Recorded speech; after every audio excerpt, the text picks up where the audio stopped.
Assalamualaikum warahmatullahi wabarakatuh. Perkenalkan, nama saya Nauriatul Muharramas MPDI, dosen UIN Antasari Banjarmasin, mengajar mata kuliah Manajemen Hubungan Sekolah dan Masyarakat. Marilah kita buka kuliah kita hari ini dengan sama-sama membacakan basmalah.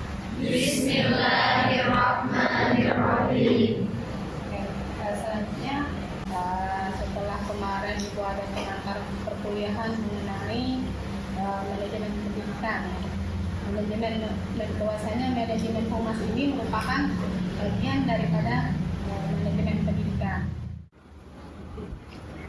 Tujuan pembelajaran kita hari ini yaitu yang pertama adalah mahasiswa mampu menjelaskan pengertian dan pentingnya hubungan sekolah dan masyarakat. Kemudian itu mahasiswa mampu menjelaskan tujuan hubungan sekolah dan masyarakat. Kemudian yang ketiga, mahasiswa mampu menjelaskan manfaat membangun hubungan yang positif. Nah, sebelum masuk lebih jauh ke materi ini, Ibu minta kalian berbagi berkelompok dulu. Nanti Ibu kasih tugas. Sebelum mengasih tugas itu Ibu minta masing-masing menyebutkan angka 1 sampai 3 garis depan dulu. Oke. 2. Ya. 2.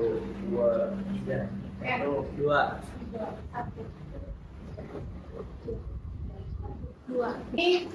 Di sini nanti kalian akan Ibu minta kalian menuliskan definisi manajemen secara umum, kemudian definisi manajemen humas.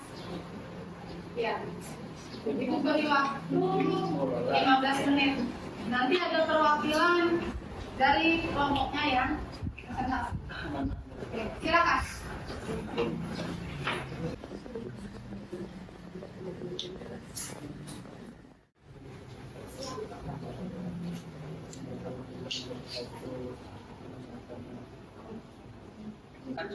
Waalaikumsalam warahmatullahi wabarakatuh. Izinkan saya Muhammad Jamal Ibi dari kelompok 2 menjelaskan manajemen humas singkatan dari manajemen hubungan masyarakat adalah disiplin yang berkaitan dengan pengelolaan dan pemeliharaan hubungan antar suatu organisasi atau entitas dengan berbagai pihak terkait termasuk masyarakat umum, media, pelanggan, karyawan, dan pemangku kepentingan lainnya. Ya, itu yang saya bisa jelaskan. Jadi di sini kami sudah sepakat bahwasannya manajemen hubungan sekolah dan masyarakat itu merupakan proses timbal balik antara komunikasi, proses timbal balik antara sekolah dan masyarakat, hubungan timbal balik antara sekolah dan masyarakat. Seperti apa bentuknya? Itu mungkin berupa komunikasi. Lalu apa yang dikomunikasikan di sana? Biasanya yang dikomunikasikan di sana adalah tidak jauh dari namanya untuk kepentingan tujuan pendidikan tersebut. Seperti apa bentuk komunikasinya? Bentuk komunikasinya biasanya secara bersosialisasi atau tatap muka dan bisa juga ke rumah siswanya.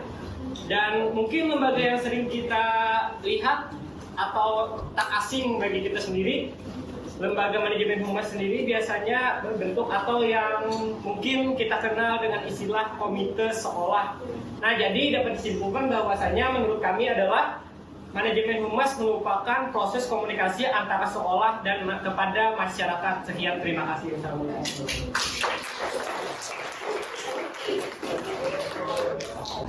Waalaikumsalam. Jadi dari hasil diskusi kami, manajemen humas tersendiri adalah proses penelitian, perencanaan, pelaksanaan, dan pengevaluasian suatu kegiatan.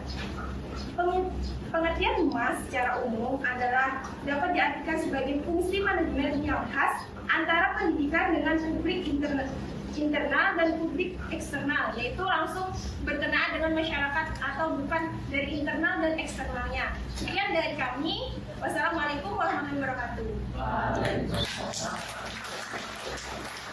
Sekian manajemen hubungan sekolah dan masyarakat, yaitu manajemen humas merujuk pada serangkaian kegiatan yang direncanakan untuk membangun, memelihara, dan meningkatkan hubungan antara sebuah organisasi atau individu dengan berbagai pemangku kepentingan atau stakeholder.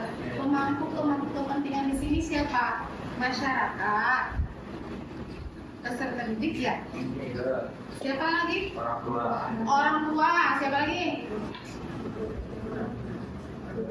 Ulama yang ada di sekitar, pemerintah, ya. Kemudian tujuan utama dari manajemen humas itu sendiri adalah menciptakan pemahaman, dukungan, dan citra positif bagi organisasi atau individu di mata publik. Tadi ada dijelaskan oleh kelompok 2 bahwasanya yang jelas daripada hubungan sekolah dan masyarakat itu bisa melalui komite ya. Ya, benar sekali. Ya, bahwasanya bisa melalui komite. Di sini misalnya ada masalah apa, maka bisa urun rembuknya dengan cara apa? Bisa dengan cara mengundang orang tua siswa ke sekolah melalui komite sekolah. Nah, nanti di sana urun rembuk ada masalah apa misalnya mau ujian akhir. Ternyata di sekolah itu kekurangan komputer. Dari 3 kelas yang mengikuti ujian akhir, ternyata misalnya sekolah itu cuma memiliki 5 unit atau mungkin 60 unit komputer. Jadi masih kekurangan 30 unit lagi. Bagaimana caranya supaya peserta didik itu bisa ujian di waktu yang bersamaan? Maka bisa dengan mengundang orang tua. Di sana bisa nanti bagaimana kesepakatannya? Apakah pinjam laptop dari peserta didik atau bagaimana? Nanti tawaran dari orang tua tersebut. Oke, sampai di sini ada yang ditanyakan? Kita adalah dari kampus ke sekolah juga ada nilai tersendiri. Makanya itu harus ada, dan pada prakteknya dulu sudah terlaksana tapi belum ada kerjasamanya. Nah, kemudian di sini katakan setiap sekolah mengundang orang tua siswa di sini atau komite sekolah yang masuk di sini adalah seluruh orang tua siswa itu adalah anggota komite sekolah. Kalau pemilihan ketuanya nanti ditentukan siapa dari anggota komite sekolah itu sendiri. Ya. Nah, jadi selama orang tuanya itu anaknya bersekolah di sana, maka selama itu orang tuanya menjadi anggota komite sekolah itu sendiri. Ya, di sini ada pentingnya hubungan sekolah dan masyarakat.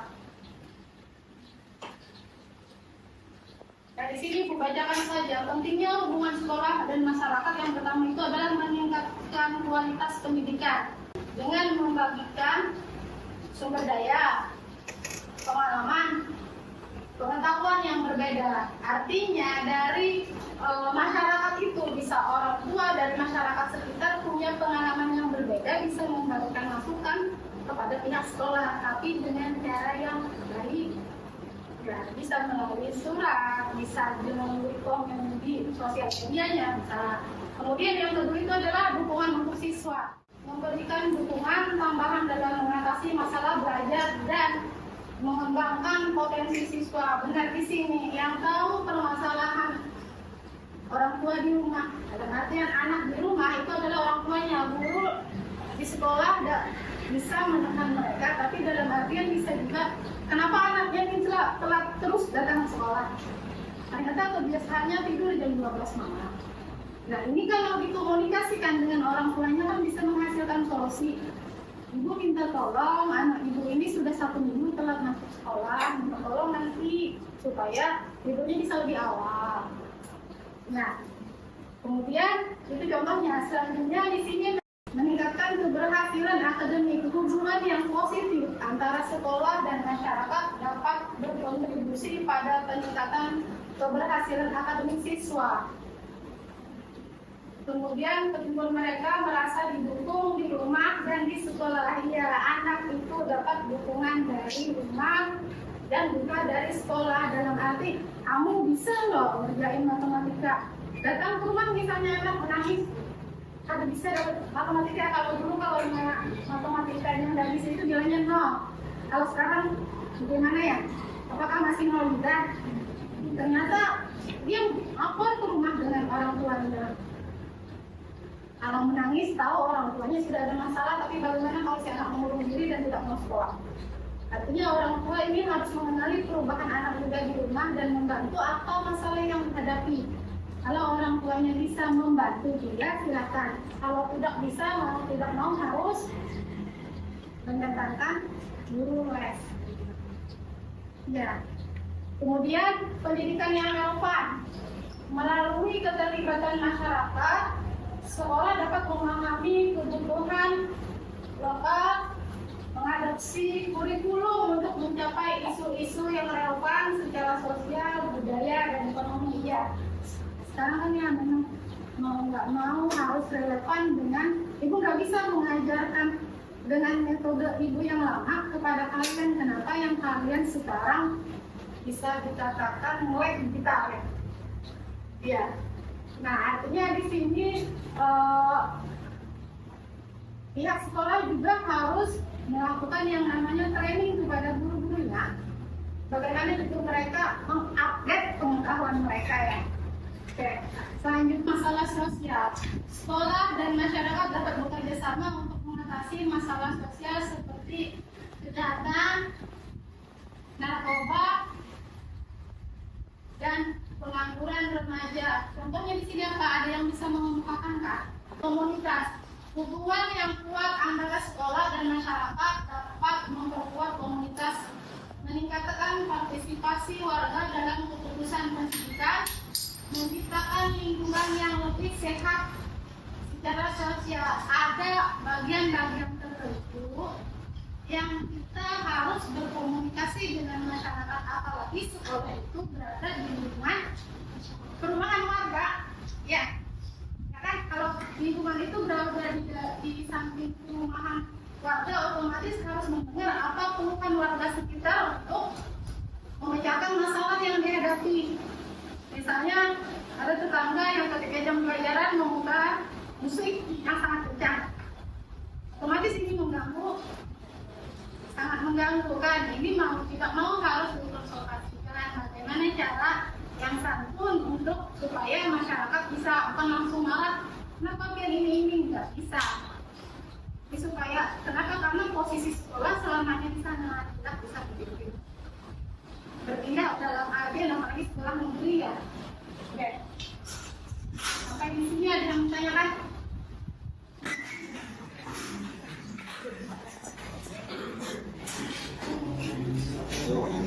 Ini 1, 2, ini ganjil, ini genap, ganjil genap. Ini berhadapan dari pasangan benar. Garis ini ganjil, garis ini genap. Ada yang dapat pasangan kah? Bu, minta berdiri kalian, kemudian mencari pasangannya masing-masing. Dimulai dari yang sana, ibu bilang ini ganjil, ini genap, ganjil genap, ganjil genap, ganjil genap. Sekarang tangan kalian gini, mau bersaling. Ya, posisinya saling ya, silakan. Saling tapi tidak kena. Ganjil nih. Ganjil. Ya, ini ganjil genap, ganjil genap. Nah, kemudian ibu perintahkan bila ibu menyebutkan angka ganjil,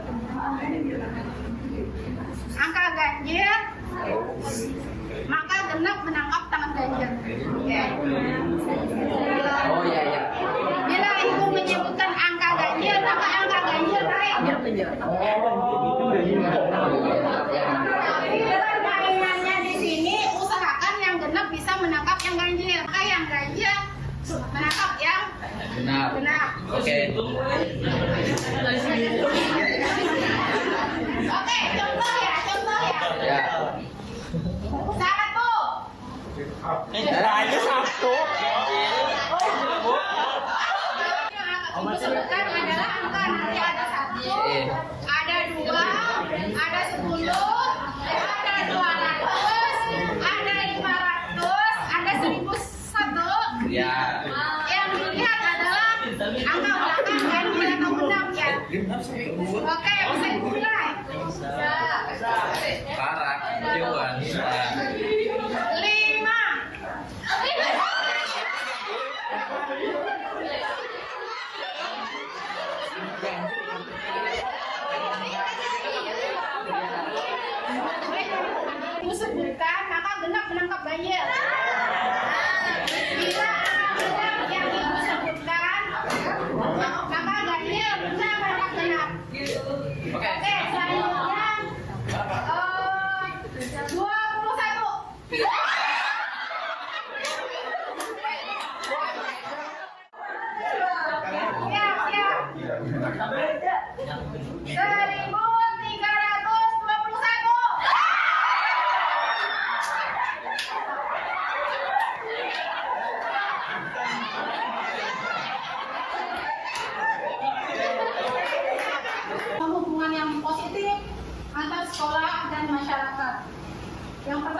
membangun seluruh komunikasi yang terbuka dan efektif antar sekolah, guru, orang tua, siswa, dan masyarakatnya. Kalau yang namanya komunikasi di sini jangan sampai cuma satu arah dapat info A langsung diterima, maka harus mendengarkan dari info yang berbeda.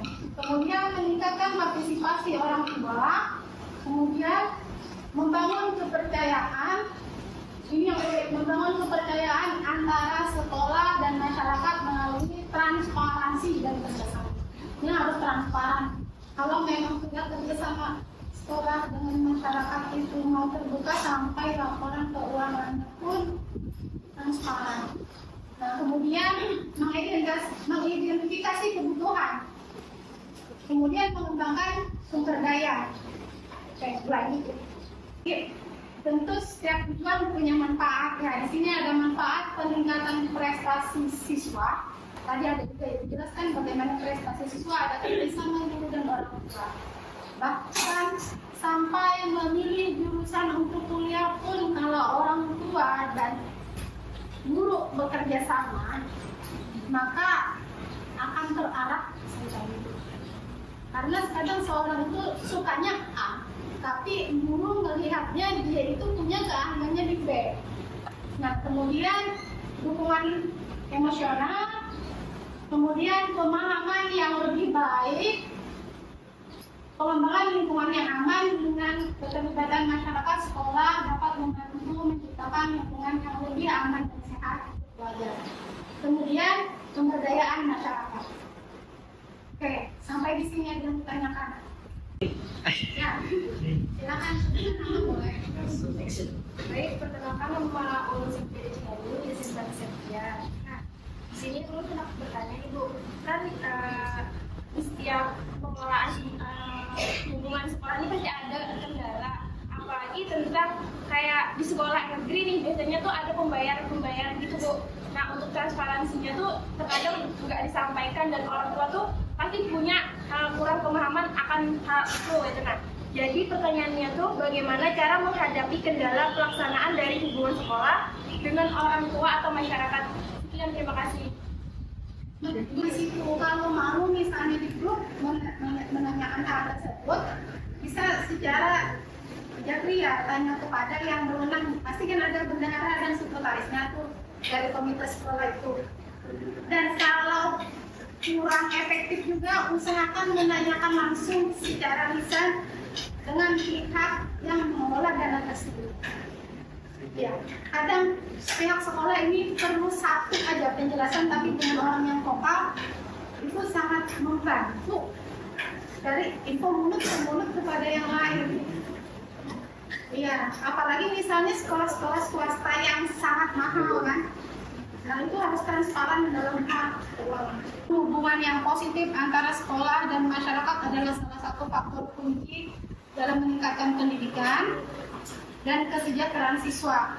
Itu melibatkan kerjasama, komunikasi, dan keterlibatan yang erat dari semua pihak yang terlibat dalam pendidikan. Kemudian tugas dari Ibu untuk mata kuliah kita kali ini adalah tadi ada Ibu bagi kelompok sesuai dengan hitungan, ada 3 kelompok.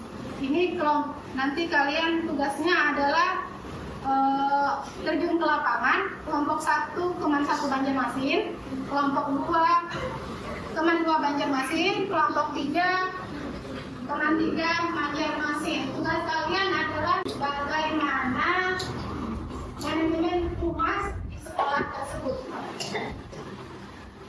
Baru tataran bagaimana manajemen humas di sekolah tersebut.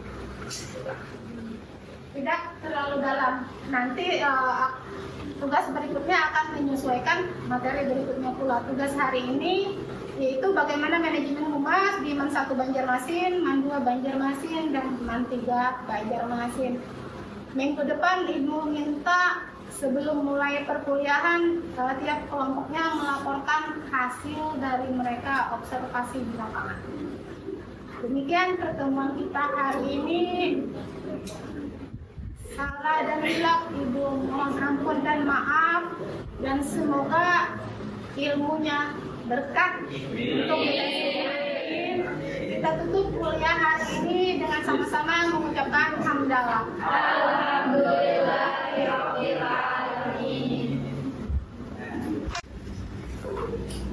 Lanjut.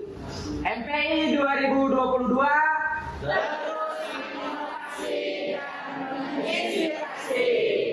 MPI 22B